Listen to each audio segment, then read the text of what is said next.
Okay, today we've got Allie Arpajian, who is the new executive director of the Carolina Theater here in Greensboro.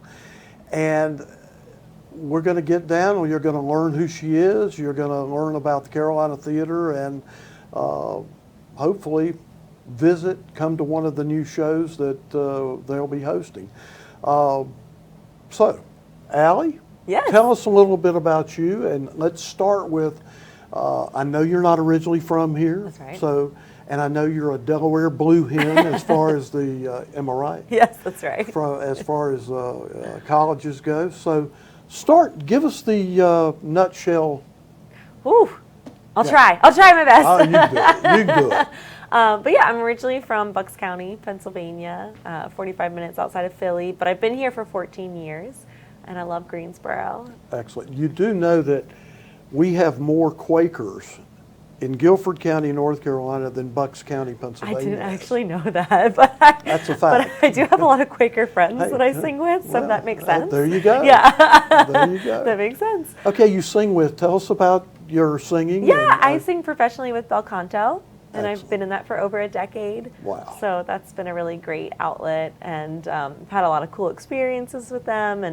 And outside of bel canto, actually last year a board member from High Point Arts Council invited me to sing with Andrea Bocelli, and that was the coolest thing I've ever done. Oh man, I'm getting goosebumps Yeah. here.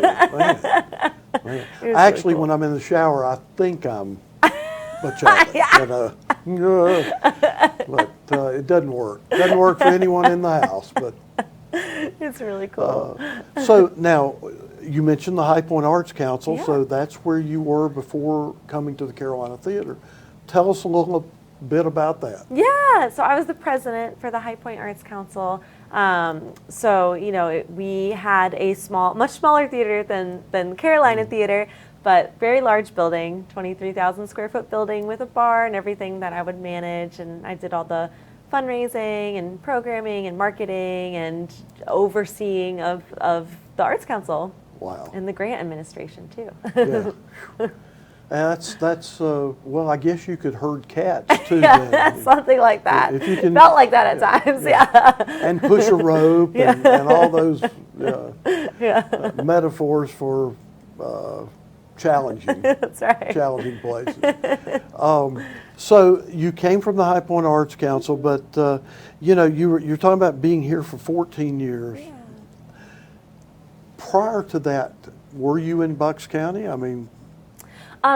Yes, I grew up there, and then, like you said, I went to school at University of Delaware, and I studied opera. And then after I graduated, I moved to Greensboro. So I've had an interesting career. I started off, actually the first thing that plugged me in was right here in the Cultural Arts Center. Wow. I was getting plugged in with the choir, and I don't remember the name of the choir. Greensboro Chorale? Maybe that's what it's called. Or something. Well, remember, I'm just a shower singer. But it's the choir that meets here in the Cultural Center, and from singing with them, that's how I found all my friends, was from the music community, and it actually led to job opportunities too. So I started teaching at Canterbury School, and I absolutely loved that. Yeah. And I actually started working in this building when it was City Arts before it became Creative Greensboro, and I was here for, 7 or 8 years. And I reported to Jennifer Hance. Wow. Best boss ever. Wow. Wow. Blast from the past.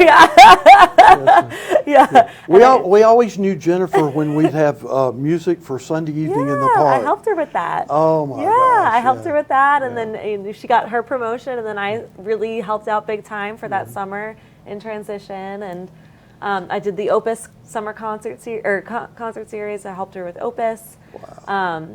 And then during that time, I also was working in nonprofits and all of this. And from those experiences, I went to grad school, and I went to grad school here at UNCG. Great. And I studied Parks and Recreation Management, but I also doubled because I saw how nonprofits were run, and I thought, I think I could really be good at that. So then I did nonprofit management too. Well, and obviously you are. You would not have been selected by the board at the Carolina.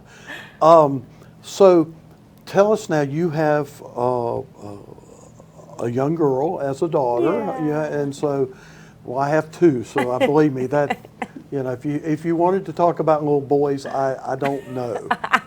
I don't know anything about Yeah, I'm little grateful boys. to have a girl.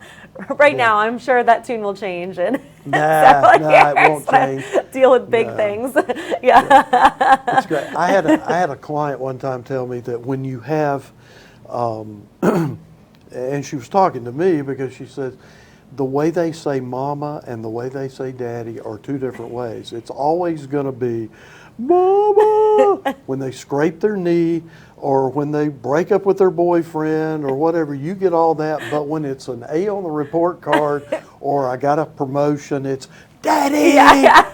That's and fair. believe me, it's wonderful. That is It fair. really is. So. Yeah, I was going to the DGI event yesterday, and I was walking, and I walked past her school, and she was out on the playground, and she saw me, and that was the worst mistake I could have made, yeah. because immediately it was just tears, mama.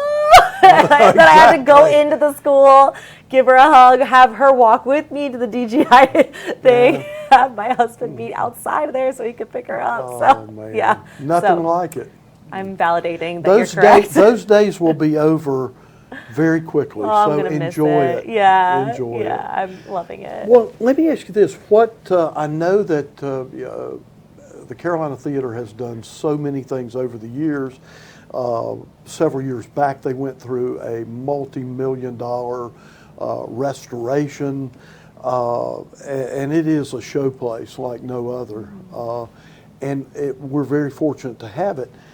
But what are some of the plans and what are some of the shows that are coming up, and what can you tell us about the near future with the Carolina? Yeah, well, coming up this weekend on Sunday, we've got Allie 2, which is fabulous students from the Alvin Ailey School, and they're just so talented, and what a groundbreaking school, and man, that Alvin Ailey was. So so they're coming Sunday at 7, and then we also have, who's coming next? We've got Eric Gales, who's from Greensboro. Right. Yeah, so he's coming, and he's being renowned as one of the best guitarists that's out there right now. I have never seen him, but I will tell you that everyone that I know that has, nothing but great things to be said. Yeah, I'm excited to hear him. He's coming on the 25th of October. And then we have Puppy Pals. That's one I want you to tell the audience about, because I live on a street that used to be all the older crew, and now it's become all the younger crew, and I want to get them excited about that show, because there are a lot of kids that age that would love to be there. Yeah, I think so, definitely. But it's rescued animals, rescued dogs, and they're doing tricks on stage and driving cars and really cute things. We've had a staff member that's seen the show in another location and said it's very, very heartwarming, and you just leave feeling good. Good. So yeah. Well, hopefully we can get some folks to buy tickets to that. I hope so. That would be wonderful. Yeah. The other thing I know, I was in there a few weeks ago for the Coasters and the Drifters, and that was a wonderful show. And I just wish there had been more people there. Yeah, me too. Yeah, because that was. I was just thinking it was a Sunday night, and how do people find out about things at the Carolina? Yeah, well, that's a great question. That's one that I've been investigating and learning about. But we've instituted a new marketing plan. This is week 4 for me, and I just brought it on week 3. And ticket sales have really, really picked up since doing the new plan, especially for Ailey. We started. We've jumped by, I want to say 300 tickets just this week. Wow. That's great. Yeah. You're doing something right. I hope so. Yeah. We're trying. Yeah. Either that or Mom's buying a lot of tickets. Well, she lives in Florida, so yeah. but yeah, exactly. So, but yeah, so that is one of the big things that we're looking into and really thinking about different segments of the population and the demographics of the artists, and where to really spend those marketing dollars and where to invest. But I have a ton of questions for y'all in the community. I want to know what the community wants. Well, and that's the other thing. Theater. What is the best way to communicate with you? I mean, we will put the telephone number for the Carolina Theater up, and we'll put your email address for info.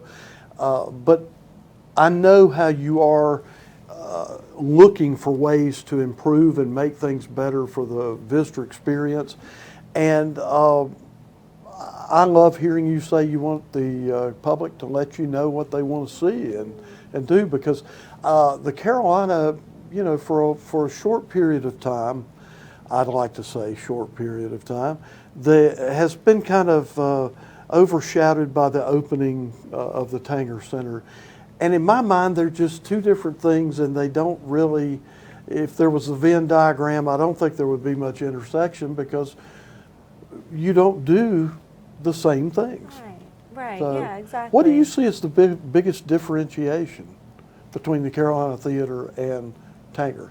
Well, you know, they're going to be able to have bigger acts than we can have, just with the size of the venue and the budget and that they have and things like that, and the fact that they have the Nederlander Broadway series, so they're going to be sticking to that. But it is a question, you know, I don't see it as competition. I think we can work in tandem to support each other, and we're going to have a lot of overlap with patrons too. So, you know, we can do certain things that they're not going to be able to, you know, want to spend resources on because they're vast. So focusing more on the community and figuring out our niche is going to be really, that's my big question really, is what is our niche? And that is determined by the community's wants and needs. Yeah.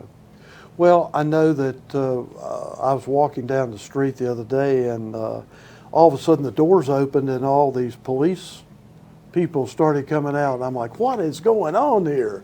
You know, I'm hands up, you know, I'm guilty, I plead innocent of all charges. Troublemaker. Yeah. So what was going on there for the... Yeah, so we host the graduation for the Greensboro Police Department every year. So they were celebrating all the officers that had just graduated. So now, do you also do that for the fire department? That's a great question. Yeah. Maybe we do. Well, I may have to ask Brian.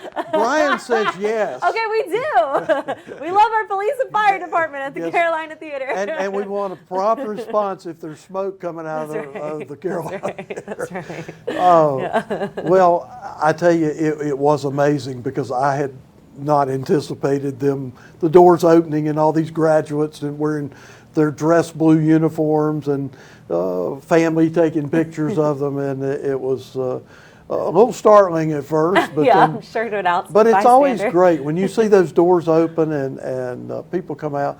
They're generally smiling no matter what has happened in the theater. Well, that's the important thing. Like, I had the blessing of going to Greece a couple months ago, and I saw the very first theater that was ever made in the world. Wow. And, you know, while we were touring the theater, they were telling us, you know, the theater was the birthplace where people could go to ease their mind, to calm their mind. And then immediately after building the theater, they built the first hospital, and it was right next to the theater. Wow. And the hospital is where people went to heal their bodies, but they thought it was important to keep the two together because the theater is where people went to heal their mind. So I think we need that more now than ever. You know, there's so much to tear us apart and polarize us, and the arts theater is a place where we can, you know, come together, learn, understand, and be healed. And to those of you at Cone Health, don't be looking to build anything right near the Carolina Theater. We've got enough congestion right now. But it's a great idea. I mean, if it happens organically, hey, we're good. That's right. But you know, the first time I think I ever was in the Carolina Theater was for a Three Dog Night concert back when there were 3 dogs instead of, now I think it's a 1 dog night. But it was fascinating because, you know, that was back when the rocking chairs were in the theater. And, I've heard about those. And you know, the thing about an older theater at that time, this one's been totally restored and there are no creaky seats and that kind of thing now. But in the old days, you know, it was like a high school auditorium in the sense that, you know, someone would sit down and you get the creaky seat, and then with those reclining seats, and I'll just never forget, they started playing a song and there was a patron sitting in front of me, and he wanted to stand up, and so before he could, he was in my lap, I think, before in those reclining chairs. So that was my first experience, but it was great. The sound system in there now is spectacular. Yeah, it's really incredible. but- Yeah, very lucky. So, and I know you've had circus acts in there and all sorts of things. So it is a wonderful place.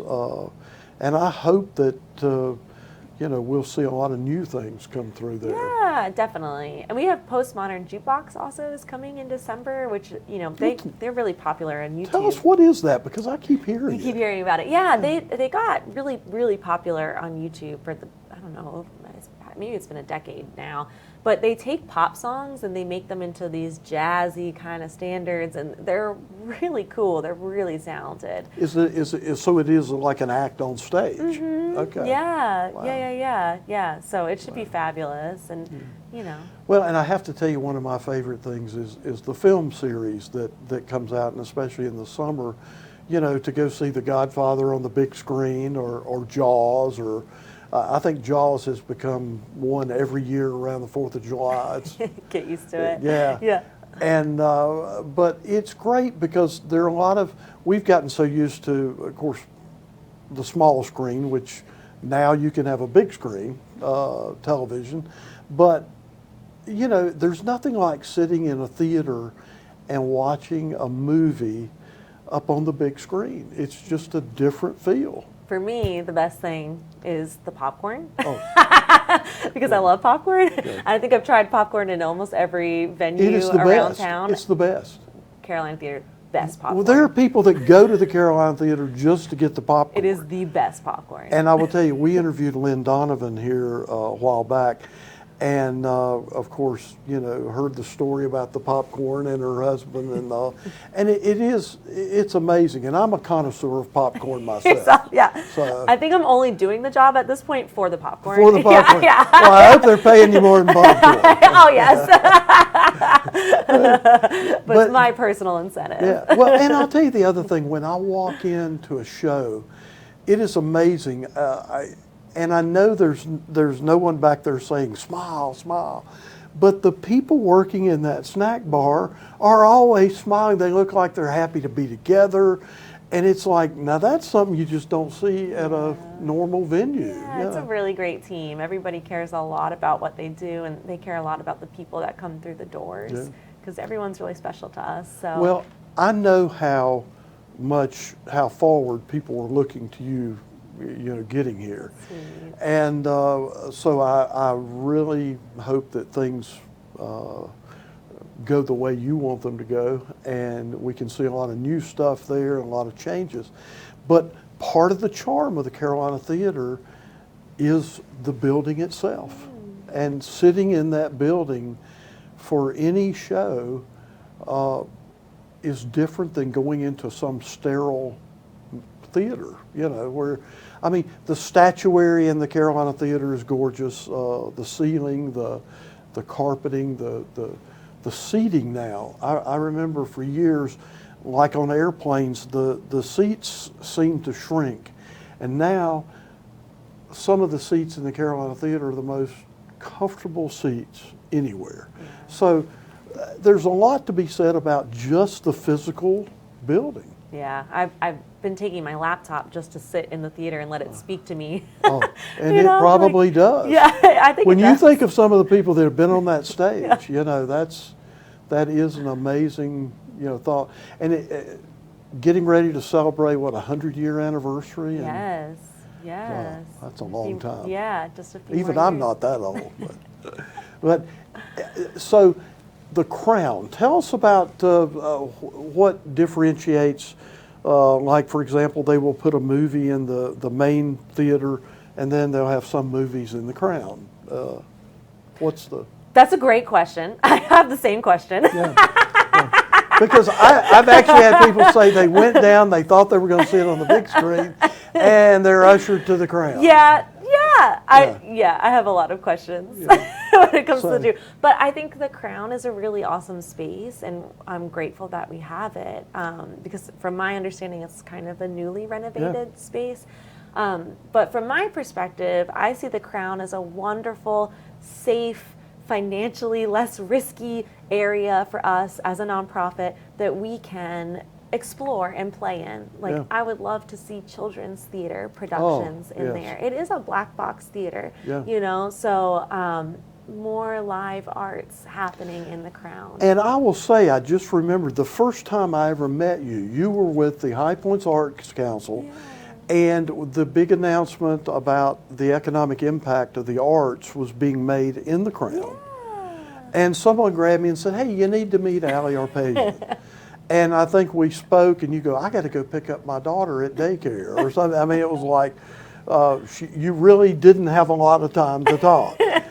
And so, but I remember now that was the very first time, and who would have thought? Right, You I know, right? Now you're running the place. Yeah, I would have thought. It's so right. You came in there one time, now she's running the place. I know, it's crazy. But, you know, like to that point too, it also is a great space for the community to gather. Yeah. You know, we did that big announcement of the economic impact, and you know, so it's the Crown's a great spot. The Renaissance Room in the Carolina Theater. These are all spots that I want the community to come out, have a board meeting. Yeah. You know, Yeah. get out of your space if you need something new to excite people. Right. This is the space for you.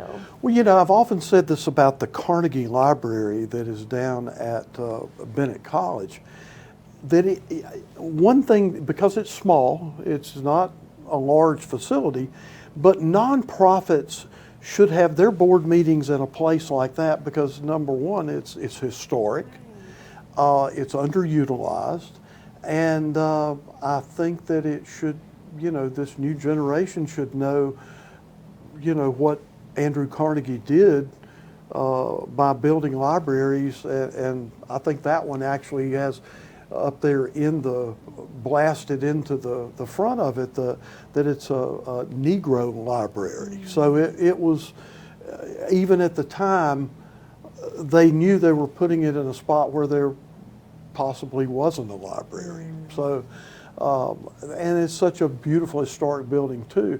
But you're right, you know, local nonprofits need to because your rent is very affordable, and I think that more nonprofits should get to know the facilities so that they can have fundraisers there. Yeah, anybody. You know, it's all about the power of partnership, and we can do more together than alone, right? So I think it's helpful. Something that I really liked that the Visitors Bureau and High Point did was they would rotate where they'd hold their monthly board meeting, and it was a great way for board members to get to new spaces, and, you know, as the Visitors Bureau, they got to understand what was happening in the community. So I thought that was a really interesting model.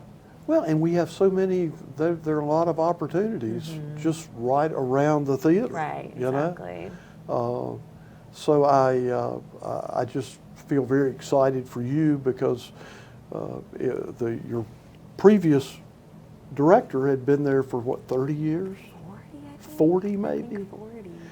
That's a long time, folks. And so this is, and whenever there's change and new personnel, you know, I'm reminded by Robin Britt, who used to tell me that the Chinese symbol for danger was also, the flip side was opportunity, and that the symbol stood for both. And I think that opportunity is definitely landed in your lap. Yeah. But it's a big deal. I mean, the Carolina Theater is a part of this community like no other facility. Yeah, I'm very grateful that so many people I talk to just love the Carolina Theater. I do think I have my work cut out for me, though, because we're not at the table at certain spaces and certain conversations, which is wrong. You know, we should be there, but we've got, you know, I've got my work cut out, and I understand the community building that needs to come with it. But I'm very grateful that so many people, when you say, you know, I'm going to this at the Carolina Theater, or I work at the Carolina Theater, I'm on the board of the Carolina Theater, everyone seems to say, I love that place. Yeah. And it really does have a personality, both outside and inside. I mean, the exterior, that terracotta is just exquisite. And I know when they were restoring the old courthouse downtown here, that, you know, a lot of people that work there every day, and a lot of commissioners, they had no idea that that was terracotta, that was not granite, you know. And as we all know, terracotta is a little more, well, I don't want to say flimsy, but what is the term I'm looking for? But it's less, you don't want to be hammering anything around terracotta, okay? Granted, it'll bounce right off of it. But so when you look at that facade out there, it is gorgeous. Yeah. And you look at that marquee out there and think of all the names over the years since 1927 that have been up there. That's right. Incredible. Right, yeah. And the movies that have been shown there and premieres. I see where you're going to have Gone with the Wind this week. Yes, next Monday and next Tuesday week. night. Okay. Yes, it's coming up. It's coming up. Well, so. And that's one to see on the big screen, you know, and to understand, of course, I know that the Carolina Theater has had a silent film series and have brought people in to actually describe the and I found out so much from going to these that the majority, if not all, of the silent films are race-based or racist in their presentation, and they would have a talk right before the film so that people would understand it. And then you get through the film and you go, wow, I never thought about it in that light. Right. And so I think the Carolina Theater is still educating people about a lot of things, and it is a warm, welcoming space for everyone. Yeah, absolutely, absolutely. And we're just glad to have you on. Thank you for doing this. Thank you for having me. Yeah, and so when you get a chance, we'll put the information about the Carolina Theater at the bottom here. If you have any ideas for what you'd like to see, go to the website, send them a message, let them know that you saw this, and make a time in your schedule to go see a movie, go see a show, and to support the Carolina Theater. Thank you. Couldn't have said it better myself. Thank you. Thanks for being here.